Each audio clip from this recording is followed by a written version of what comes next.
Good day, good day. Welcome, welcome. Thank you so much for tuning in. I'm Jay, and this is Homeschool Your Kids podcast.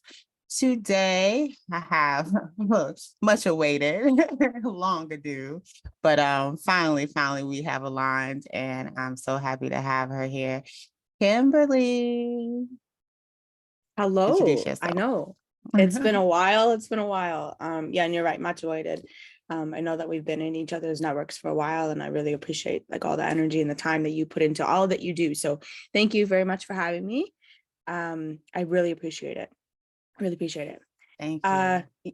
yeah. Okay. Well, my name's Kimberly. I am the owner, one of the operators, and the founder of Star Students, which is a homeschooling company. So we support parents with their homeschooling journey, whatever that might look like, whether it's teaching, coaching, or packages of some sort. That's like the 30-second intro. I don't want to like go on and on about it, but that's me. I'm Canadian. I'm Canadian born and bred. But we operate in, I like to say, the entirety of North America, but it's actually Canada and the US. Okay, nice. I Yeah. know, and I can't wait to come up to Canada. So Oh, know I don't know if that. you want to come up here. I don't know if you want to come up here. Right now. It's a little Oh cold. Yeah, it's a goodness. little cold. Even in August. Yeah, it's a Already? little cold. Yeah, yeah. Oh Well, yeah, not never mind. I'm also pretty far north. So that could be it as Okay. well. Yeah. Oh Yeah, but wow. When are thank you your for having me. summers? We typically, well, we have like right now is summer, but it's cooled off. Like our summers where we are anyways, because we're up in the farther north, we usually don't get hotter than 65 degrees, 70 degrees. For the States people, Hmm. that's 65, 70 degrees. For the Canadian people or those who are familiar with Celsius, that's probably about like 25 to 30. We don't really get hotter than that on a regular basis. Ever? Might not ever. We may have a couple, like maybe a week where it's like 35 to 40, but other than that, we don't really get higher than like 30 degrees. Yeah. Okay, yeah. I don't know when that visit's gonna happen. So moving right along. Um, okay, so where did our students come from? What how did why do we make this Um, beautiful this beautiful business.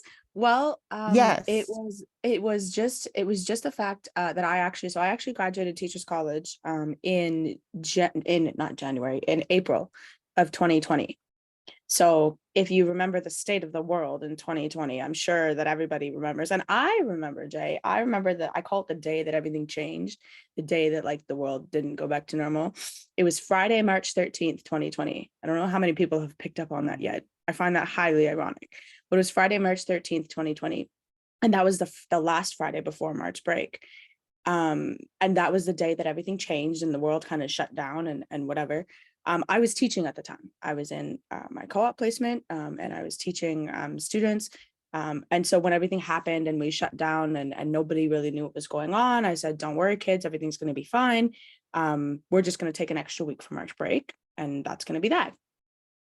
And that was not that because we never went back to school, right? As we all know now. Yeah. And so that was kind of I like to say that was the cherry on the icing on the cake of like an entire cake full of frustrations that I had with the administration, with the policymakers, with all of the red tape and all of the extra stuff, right?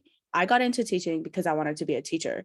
And I got a slap in the face when I got into teachers college. And I was like, oh, so teaching is not really about the kids. It's about all of these extra steps as well.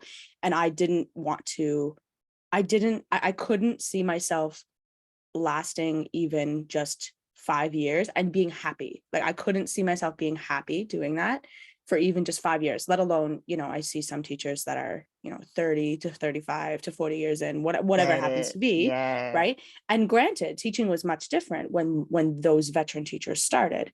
I was at the beginning of my career, supposed to be, and I just couldn't see myself um doing that. Like I couldn't see I was like, I can't do this. I literally can't do this. Um, So I decided I was going to do something else. And I'm not going to lie, when I graduated teachers college and I didn't really know what I was doing, because now I've done all of this education and I'm like, well, I don't know what this is, right? Like, what am I doing with myself now? And so I kind of moped around a little bit. And then it was actually he was my boyfriend at the time, and he's now my husband. And he said to me, he's like, why don't you just start your own business? And here we are. And here we are. Nice. Yeah, that's kind of how it got started. It started out as just tutoring, and then just with the branding and the messaging and whatnot that I was putting out there, people started asking for homeschooling services. And so that's where it went, because there was obviously a need, and I really, something just clicked in me when people said like, oh, you should, can you homeschool? So I ended up taking on a team. I ended up, I still do a lot of the teaching because I love the teaching. But I ended up taking on a team because I can't teach all of the kids myself, right? And I don't know everything. I'll be the first person to tell you I don't know everything. Yeah. So that's what we've done. That's kind of how we got started. Nice. So you just, so when things hit, you hit a pivot But and yes, created what was yeah, needed. exactly. And I see teaching children how to think, not what to think. What's your age Yes. group that you work with? So I mean, I specifically, I work with like anywhere from I work with certain ages, but what we cover at Star Students, this is part of the reason I hired other teachers. We cover anywhere from K to 12, and then we'll do select post-secondary Okay. subjects. Now with the homeschooling section of things, things tend to be more in the K to 12 range, right? Because of the fact that that's really where a lot of the homeschooling parents and the homeschooling families are. And then with select post-secondary subjects for students who are within the system still or doing some sort of degree or whatever, then it will be select, I'll have certain select math teachers and certain select English teachers, right? Even myself, I don't teach like higher than like grade 9 math. Right, because I'm not even familiar with the content, let alone am I comfortable to be teaching that. um yeah, so we cover everything. I myself don't do all of it. Oh, I'm sure. I about to say my Yeah. math will cut off at like fourth grade. So no Yeah. worries. Yeah, No exactly. worries. Exactly. Yes. And I'm just taking in your background, progress without politics. That I like that because Thank you. you've already spoke on it. But politics is a big part of the school system, and that was Mhm. something you didn't find out. Because they don't really tell you about that in college, huh? They don't tell you. No, they don't. no, They don't really of prep course you not. for that part of it. I don't remember Of course any not. course talking about administration or downtown or anything Mhm. that higher up of what you're actually going into. I don't remember doing any kind of data classes in college. And I felt like my first year of teaching, that's all we did was talk about data, data, data, Yep. data. What's the Yep. data? And so yeah, college is definitely a setup for Mhm. not the right stuff. Mhm. To be It nice, not the yeah, right stuff. yeah. And I'm always very clear, because people tend to, especially I find like teachers, like I'm very happy that we have such a great relationship because I know you're a previous teacher, but I find a lot of previous Mhm. teachers or current teachers really get up in their feels, to be blunt, be a little blunt. They really get up in their feels when it comes to like talking to me, because they're like, oh, what do you mean the system's like this and the system's like that, like you can do whatever you want inside your classroom. Like, okay, sure, Can you? maybe that would be my thing, To like, a can you? limit. I mean, Right. yeah. And to me it just wasn't worth the headache. And I have a problem, I have a real problem with unearned authority. And so someone Mm, who's overseeing what needs to happen and telling me what to do inside my classroom, when I know from my experience and from the way that I've seen things happen that that's not in the best interest of the students, I'm not going to do it. If I'm in a public school or a private school or whatever, I don't have a choice. I have to do what I'm told. Right. And so my mhm. priority has always been the kids. It's always been the kids. And Yes. that's really the reason why I started Star Students, because my priority is teaching. It is the kids. And that really, Yes. is shown in in our motto, right? Progress without politics. I don't care. It doesn't matter. I don't care. And my teachers don't care what your political views are on things. Politics don't belong in the classroom. And there's certain, Mm, I would say, dinner table conversations that don't belong in the classroom. And so that's the service mm, that we provide to homeschooling's parents of students that we teach, right? You get the education, the know-how, the smarts, the whatever you want to call it, without actually having to deal with any of the extra fluff. If we can mm. call it that, Yeah, right? no. I, Yeah. I mean, it's fluffy. Um, no, I want to go back to because I talk to, you know, people in general. Some may be Mhm. teachers, some may be whatever, but just people in general. And I talk about the politics of the classroom, like, you know, as far as who's actually earning the money and why they're even getting that money. Because I say, as with anything, I don't feel like there's any lack of funding in things. It's just how the funding is dispersed. And like you just said, like, I don't want to sit and listen to someone who I know hasn't been in the classroom. I used to joke because somebody she used to lead one of our PDs, our professional development classes, prior to, you know, school starting. You know, you got that week of service. I don't know how Canada does, but we have a week of time where we go back, the teachers go back to school. And then during that week, we just go to meetings and we have Yes. all these big people telling Hmm. us about what we need to be doing this school year and how we need to Yeah. implement this and do this. But these aren't people who are necessarily have been in the classroom. And I used to joke, one lady, I used to say that she has to be somebody's niece because I don't even understand how she's holding this meeting. I'm like, yo, she has to be somebody's niece because I don't even believe she had degrees. So it was like really weird.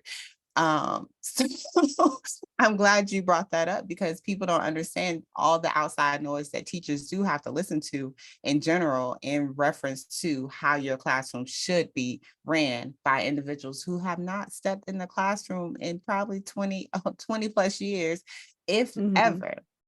You know, they're going Yeah. by a book or they're going by statistics or they're going by whatever is trending at that time in their political reign, and they're telling you to implement this into a classroom setting that they have no idea what it looks like or how it actually Hmm. goes. Hmm. Because even with the college courses, they don't prepare you for actually being inside of that classroom and actually seeing how those students are going to behave, how they're going to react, how they're going to receive you, all of that. Yeah. And it's sad that that is what teachers are subjected to when it should be your classroom your way because you're the one in there Hmm. with the kids and you're the one that knows what they need. It shouldn't be a whole bunch of other people telling teachers in general, teachers, what they need to do inside of their classroom, um, Yeah. as if they're not the ones in the classroom, you know. Right. As if they're And then not the that experts shows of the you, kids. yeah, and that shows you just how not individualized things are because they're really Hmm. trying to give you one way or one method for thousands of kids. Hmm. So it's weird. It's Yeah. really weird. But that's the point of this podcast. That's the point of my organization. That's the point of Star Students is to provide parents with choices and letting them know that you don't have to be subjected to that. And your child definitely deserves to be seen and heard as far as where they're at on their educational journey and met there. So the progress without politics, I like that because a lot of parents stress over the standards, they stress over the testing, they stress over, well, Hmm. my child doesn't know this and it says that they're supposed to know this, you know, by this age or by this grade. And it's just like, well, are they moving forward? Do they know more than what they knew last year? You know, do you see the progress in them? So that's Hmm. the progress without politics really hit there. Thank you. Yeah. I, But I yeah, know that I know that one of the things that a lot of parents really, like you said, that they really stress over is this idea. And we have this idea in public school too of and private school, anything that's government mandated, right? If the government is involved in it, if the Ministry of Education is involved in it, you have certain standards that you're supposed to be required to meet, right? Whether it's as a teacher or whether it's Yeah. as a student. Now, talking about the students for a second, because the priority should be the well-being and the welfare of the students, we have these insane standards, maybe not insane, but we have these inflexible is perhaps a better word. We have these inflexible standards of what students should know. And if they don't know those things, or they're not at a certain academic level with those things, then they're a problem. Then they're They're an labeled. anomaly. Then and they're labeled as something. And realistically, that's not what it is. Every student, we know as adults that we all learn differently. We know as adults that we all intake information differently. We know as people, as human beings, we are unique. So why do we try to cram these little tiny unique beings into the same box? It doesn't work. Why do we have different expectations for adults than we do for kids? If anything, we should have different expectations, but they should be more flexible, because these are little tiny unique human beings that are just learning how to learn, right? Yeah. Not everybody learns the same way. And so I really think that the standards and the idea of the inflexibility of a lot of these standards is very harmful to children, to teachers, to parents. It really just doesn't give me any sort of confidence when I see that these are the skills that are required at certain levels. Right now, should you be working on those things?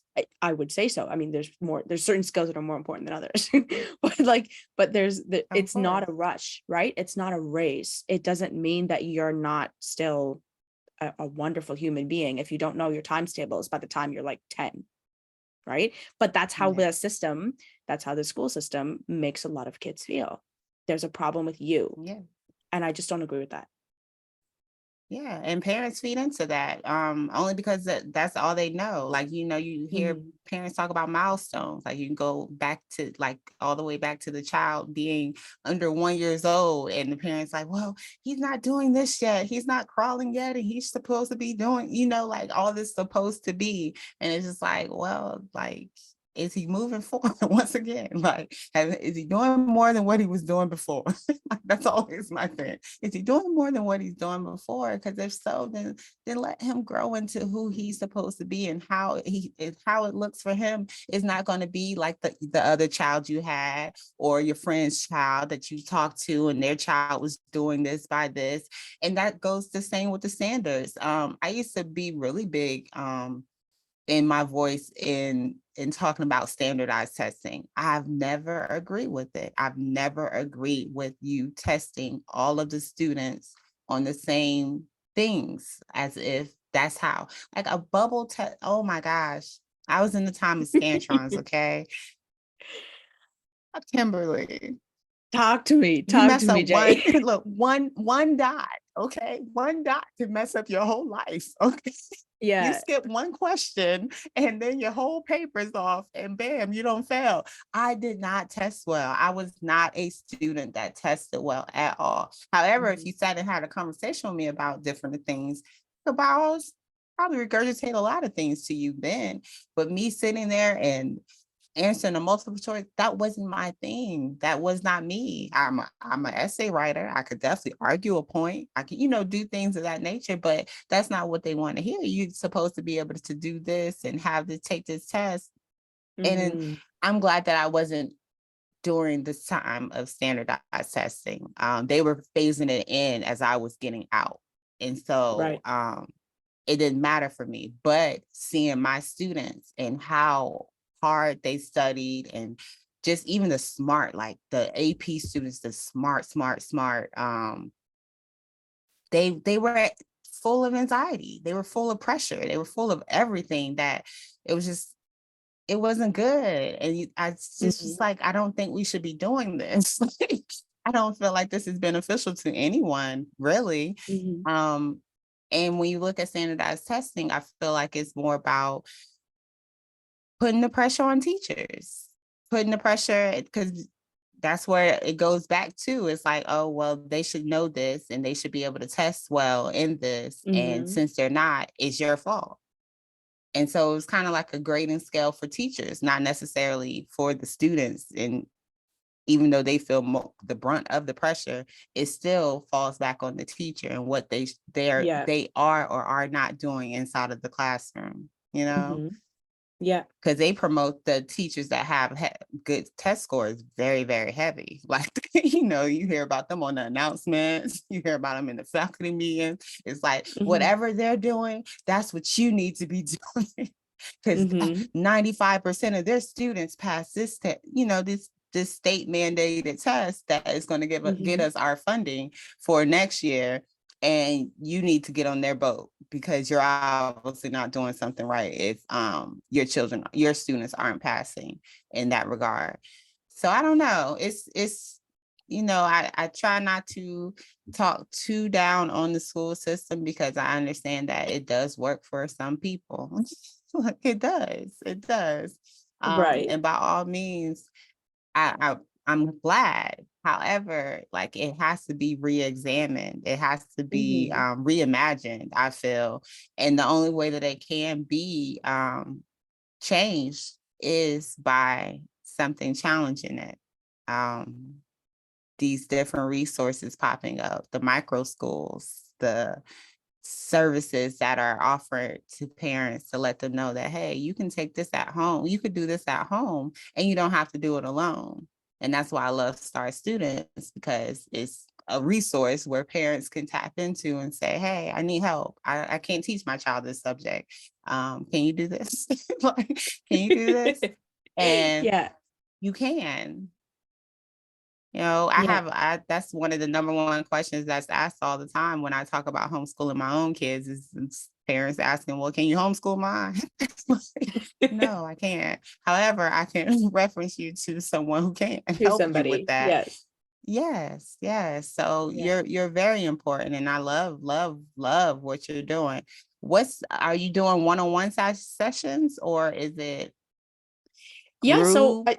it just depends on I mean again, I come at education, and my teachers that I have come at education with a very personalized perspective, right? Because we believe that's how education should be. For all the reasons that I started Star Students, we want education to be personalized.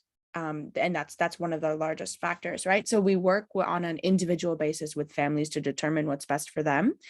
In terms of teaching students, we do, like, because we do operate 100% online, and we use our own proprietary software. We don't use Zoom, because I'm sure you would agree with me. Zoom is not great for teaching. This is not a teaching environment. So we use our own proprietary software that's much more classroom based, much more secure as well. But we don't go larger than 3 in a group. If it's high Okay. school, like Oh, if it's high school, like grade 9 and up, we may do 4, but we don't go larger than 3 okay. kids in a class. And what that does is it allows for individual exploration, as well as, you get to be able to communicate and collaborate with your peers. But it keeps it small enough so that individual things can be explored. One of the challenges, perhaps, with homeschooling, is that you are typically doing a regular curriculum of some sort, but you also have areas of interest, right? That you'd want to do. So, for example, we have our oldest student, actually, she's doing apologetics.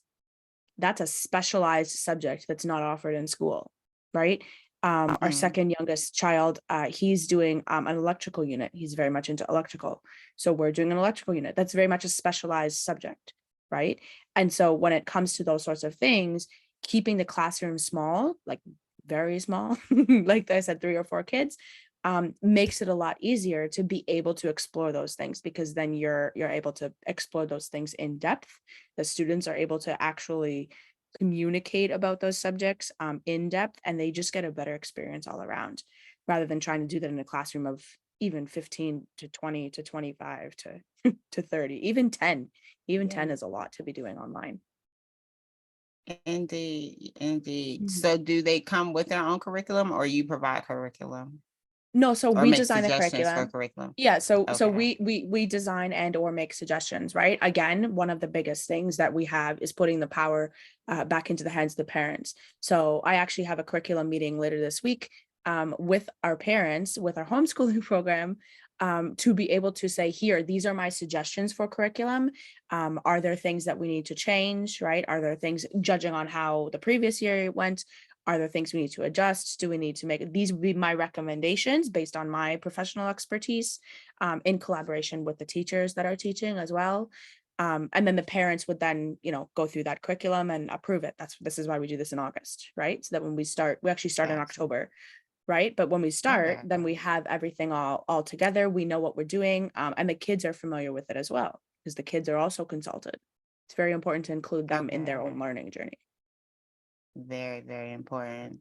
Do you Yeah. have students that return annually, or is it Yep. So like a we have year? students. Okay. We have students, yeah, we have students that will, because we do offer tutoring services as well, right? So we have some students that are Mhm. tutoring kids that will take, they might take the whole summer, or they might take half the summer, or they might go straight through the summer, right? We typically have we'll have about 60% of our kids go all year round, whether they're tutoring or homeschooling. And then we'll have about 40% of them that want to take some sort of break, which is fine, Mhm. right? You want to have a little bit of a summer. It's ironic, I find, that the homeschooling students, for the most part, don't want to take a break. Don't want to take a break. We actually are continuing with our homeschooling program through the entire year.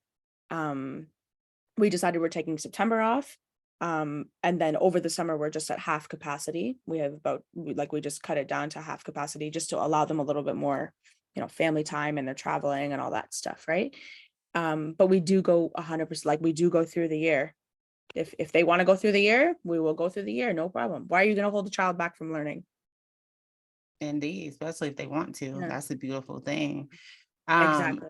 so with your homeschooling program, because I see that it's Mhm. outside of the tutoring service, like people can tap into your tutoring service. However, you have an actual homeschool program. Is it more like a Yes. micro school, you would think? Yeah, you could say it's like a micro school, because we obviously have a select number of families that we're able to take on, right? And the idea Mhm. being that as we grow, we would be able to add more teachers and be able to serve more families. But right now, yeah, you're looking at a micro school. The difference is that it's online, right? A lot of people are like, oh, Mhm. it's online, it's different, right? And then I say Mhm. that we don't use Zoom for teaching, and we have our own software, and people are like, oh, like they're very interested, right? Because most people, when they think online, they think Zoom. And that was one of my things, is that that was a non-negotiable. I said, if I'm starting this business and I'm teaching online, I'm not using Zoom for teaching. And so we found something. Yeah. Nice. That's awesome. So how often do you all meet as far as the homeschool program goes? Yeah, so this year, for this homeschooling program, what we talked about with the parents, in conjunction with their needs and their schedules. So we meet Tuesdays and Thursdays, and we'll do an all day. It won't be those kids, like they'll be like cohorts, right? So Mhm. they'll be on like we'll be in 2.5 hour blocks. Right now, these kids, for the kids who are older, we have students who are younger who will only go in half an hour blocks, because they're like 5, Okay. 6, 7 years old, right? Excuse me, because they're 5, 6, 7. So we'll only go for about half an hour. And that's typically about, I mean, they always ask for extra time, but that's typically about where we can kind of like cut it off, and they're still good, right? They're still wanting to come Mhm. back. They're not fatigued from internet usage. And screen time to me is really important, that kids are making sure that they're not on it too much.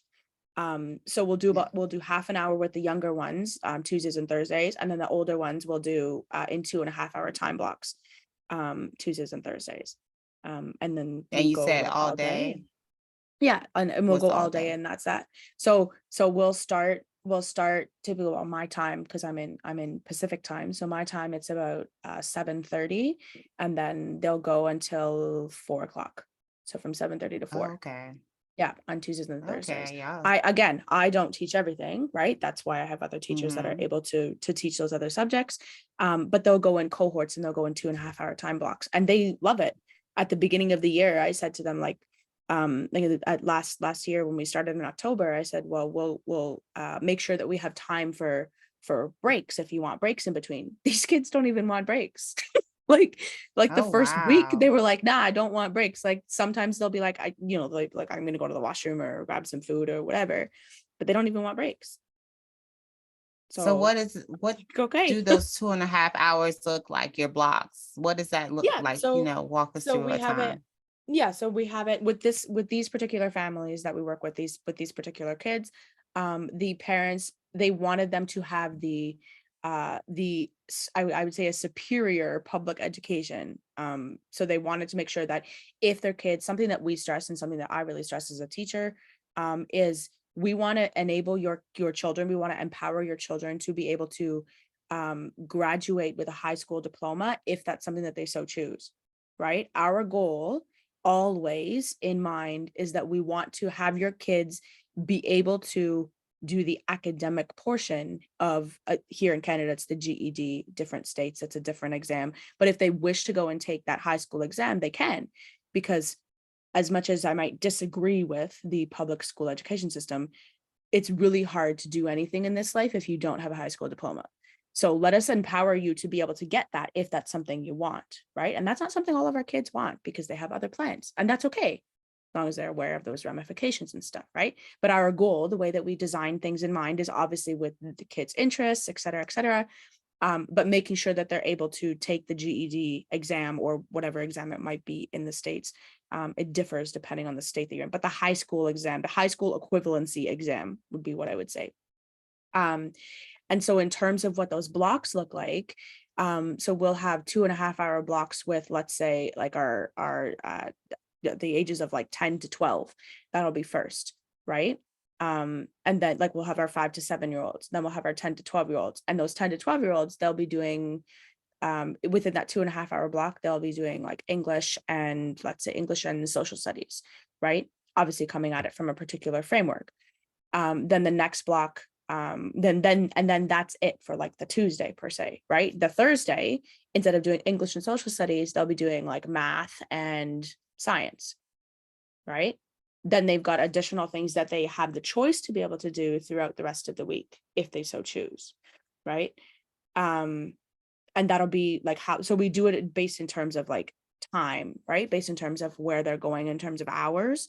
And that's how that works. Then the next block, those kids would do the same thing, just at their level, right? And then the next block, those kids are doing the same thing, right? Just at their level. One thing that we're able to do with homeschooling, with our homeschooling program, is a lot of projects, right? A lot of project-based learning, and a lot of skill-based learning, rather than just like, these are the facts, now regurgitate the facts back to me. You're not learning anything that way. So we do a lot of projects, right? But within that kind of time frame, that's how it's set up, where we have specific times within those blocks that are for specific subjects, so that we make sure that these kids are understanding the basics of what they need to know. And a lot of times that's kind of the question, is like, oh, well, like, like they're only getting these kids are only getting 5 hours of school a week. Like, is that enough? Well, A, they have optional things that they can do outside of class if they wish to. And B, you waste a lot of time in public school. If you understand long division, I'm not making you do 60 long division questions. Prove to me that you can do 5, and we will review those things, but that's not something that you need to consistently do to the point of extremity, right? Whereas in public school, you'd be given like worksheets on top of worksheets, or whatever, right? When you're homeschooling and with our students, we can be flexible with those sorts of assignments, right? We can do things that allow you to showcase your knowledge rather than giving you things that are just going to bore you. Keep you busy. Exactly. Busy work. We don't believe in busy work here. We do not believe in busy work here. That's not a thing that we do. Yeah. Are your students able to interact with each other? Yes. So with the program that we have, and that's another thing, that's why we make sure that we're in groups, right? We want to make sure that they're interacting with each other. If that's something that is, if that's something that they want, right? They do always have that option. And again, like I said, we don't go larger than 3. But yes, they're able to interact with each other. They would interact with either myself or the other teachers. And they're able to collaborate with each other even if they wanted to. Okay, that's awesome. Awesome, awesome. Yes. So how do you see the future of education shaping out? Like, what do you see Oh in boy. 5 to 10 years? What do you Well, see? I personally, and I read a statistic, and I mean, you can't believe everything you read, so take this with a grain of salt. But I read that in 2020, there was something like, and this was just in the States too. In 2020, there was something like 2.1 million families that homeschooled. In 2022, only 2 years later, that number was something like 6.4 or 6.5. So it's more than tripled. Point is, Mm, regardless of whether you believe those statistics or not, point is the move towards homeschooling and towards private education has really grown exponentially. And I think it's only going to continue to grow. It's only going to continue to expand. It's only going to continue to snowball because now that the snowball is on the way, how are you going to stop an avalanche? You're not. And parents are really realizing, I think that 2020 didn't make the problems in the education system. It just revealed them. It just exposed the problems I because was the gonna say education didn't have a amplify them, choice. yeah. And education didn't have a choice but to come into the house, right? And when parents saw what was going on, they were kind of like, whoa, this is again, like we were talking about, like we talked about before, this is not what I signed up for. This is not what I Mhm. signed up for. What is going on? And so they're making these informed choices and looking at other options. And I just think that's going to continue to grow. I think it's going to continue to snowball. I think that parents are going to continue to be involved and be more involved. And that's really the goal, isn't it? Like people say to me, like, "Oh, I was well, the gonna public say that. education system, what do you mean we don't have a public education system? What do you think people did before public school came around? Like, what do you think people did? They did different things. They did things that they homeschooled their kids, right? And they may not now. I'm not saying that, in today's current world that everybody is suitable to be a teacher. Of course not. Teaching is a full-time job, right? But that's why you want to have that support. And that's something I really stress too, is having that network of support, regardless of what that looks like. If you're homeschooling or you're doing any sort of anything with your kids' education, do not do it alone because it can be so isolating. Like you have to have a community, you have to have a tribe, you have to have a network of resources and support, or you're going to burn yourself out. Mm, yes, Just my professional support is opinion. definitely needed. Oh no, it's needed, Yeah. but parents definitely have to also realize that no matter how they want to shape it, they already have that teacher's hat. Prior Yes, to your children going to school, like you are their number one source. You are the one who absolutely. is most qualified to teach your child. You really are. And even if that does look like you outsourcing for this subject or outsourcing for this community or outsourcing in any way, you are the one to make those decisions. So you are still the one most qualified in understanding your child and what they need. So Hmm. I love how I love how things are growing, and I don't know the numbers. That's why I don't keep up with them because I've been a part of the data, so Yep. I know how it's fluffed. However, I do see a vision of parents really tapping into their choices and understanding that when their child gets to a certain age, it's not, oh, what's the nearest public school to us? Let us enroll. It's, oh, well, how do we want to approach this? Do we want to keep teaching them at home what we've already been doing? Do we want to put them in a micro school? Do we want to tap into a online community? How do we want to do this? What would work Hmm. best for Junior? Call him Junior. It's Junior. Like, what would work best for him at this time?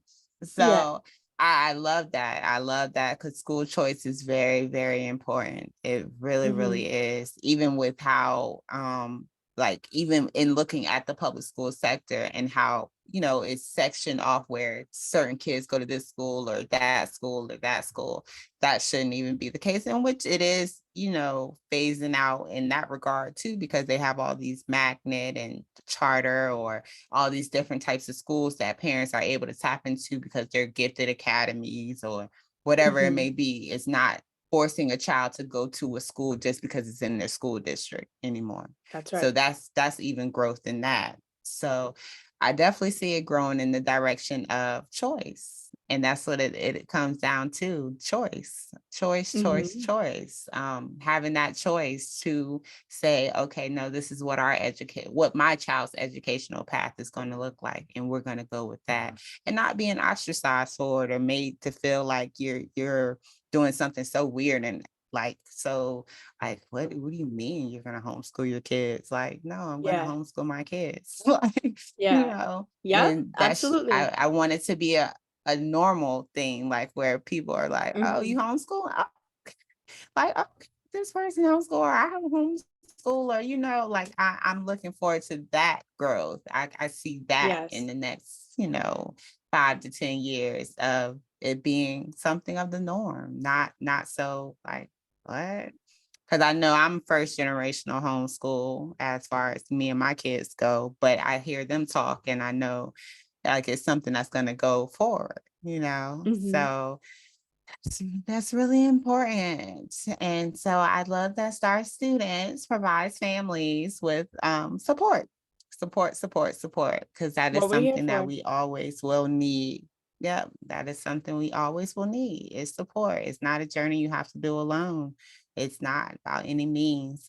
Um, 3 things that you would tell a new homeschooling family. 3 things that I would tell a new homeschooling family? 3 things you would tell a new homeschooling family. Well, okay, number 1 would be what we just talked about. You need to have a system of support, period, end of. It doesn't matter what it looks like. Do not do it alone. You need to have somebody, you need to have some sort of community that is able to help you, in some way, right? In some way. Community is very important. The second one would be structure and routine, right? This is something that I think a lot of parents and a lot of people just in general overlook. We as human beings, we are wonderful and unique and flowing and energy and all that stuff, but we need a routine. We need some sort of way to structure ourselves, and children especially need that. So it doesn't matter. And a routine doesn't have to look like, completely. I'm a planner. I'm a planner, so I'm scheduled, right? I'm very scheduled. That works for me. That might not work for. I mean, that may not work. That probably won't work for absolutely everybody.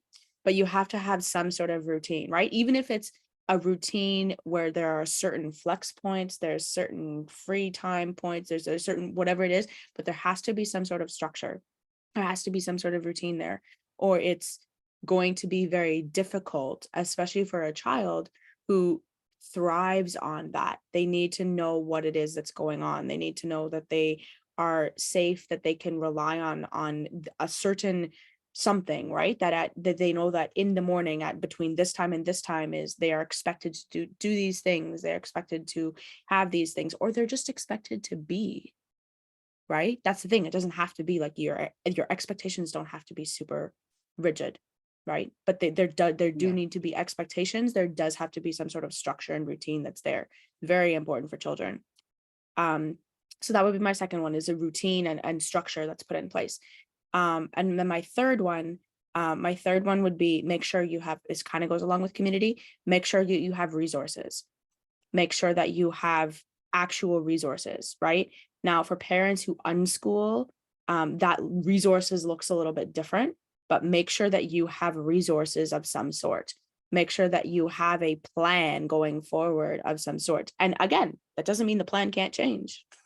That doesn't mean the plan can't change. We started out in October, we were teaching certain subjects that it turned out weren't really important anymore to this Mm. particular to one of our families that we're working with, and they said, we don't want to do these subjects anymore. We then had a conversation, and okay, these are the consequences and the ramifications, and all right, let's switch over, let's do something different. um and that's what we did, right? The plan can change, but have a plan. Have a plan. And part of having a plan means having the resources, right? Having the curriculum, whatever your curriculum may look like. That's not to say that it has to look like the traditional public school curriculum. It doesn't. But you need to have a plan. If you are the one who's in charge of your child's education, You need to make sure that you're educated in that realm of having those resources of knowing where to go, right? And that's why I say that kind of ties into the community, is because if you don't have the resources, you then have the community to be able to reach out to. So those would be my top three things: community, schedule or routine of some sort, and then resources. Nice. Okay. Good. I like it. I like it a lot. Where can we find Star students? How can we reach you? I mean, you can just type Star Students into Google and we will come up. And that's, or Google, Bing, Brave, DuckDuckGo, whatever search engine you use, you can find us on Google. But if you want to just go directly to our site, it's www.starstudents.co, not .com, .co. I mean, all of my Yes, contact because you're in information is Canada. there. That's right. Yeah, I'm in Canada. Is that why? Yes. Okay. Yeah, that's, yeah, but part of the reason, also part of the reason that I want it to be different, right? Not a .com, not Okay. a .ca, it's a .co. Yeah. All the contact information is there. You can always reach out. We're all over social media as well, so I'm very reachable through social media, through email, phone, whatever it happens to be. But yeah, you can find us anywhere online. It's nice. Thank you so much. Thank you for all that Thank you you, do. Jay. Thank you for all that you've created. You're really amazing. And I love being able to put parents in touch with resources, being able to ensure that parents understand that this isn't a journey they have to do alone, because that's scary for some. And so I love it. I love it. And I appreciate you. I appreciate you and your team. And I pray that, parents reach out to you and don't feel like, oh, shucks, I don't know how to teach this or I don't know how to teach that. Cause I feel like a lot of parents, when thinking of homeschooling, they think so far in the future, like their child's like 5 or 6 and they're already thinking about teaching them trig or something. And so it's just like, don't go that far. Don't jump that far ahead, but understand that you have resources. There are resources, and that's what this is all about. Putting you in connection with the resources. So reach out to Kim. Star students, understand that you got help. You got help. And yeah, remember to homeschool your kids.